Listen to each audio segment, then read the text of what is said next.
mendeteksi orang yang diduga membawa barang tersebut.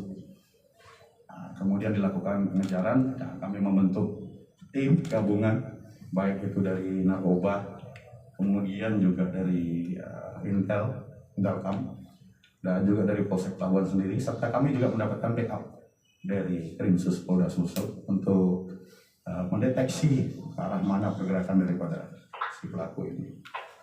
Kemudian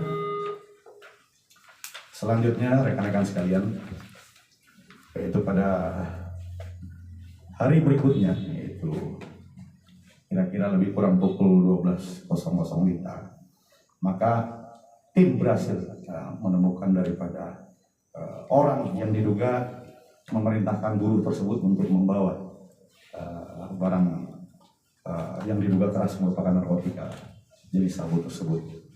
Ya, di mana. Terima kasih sudah nonton. Jangan lupa like, subscribe, dan share ya.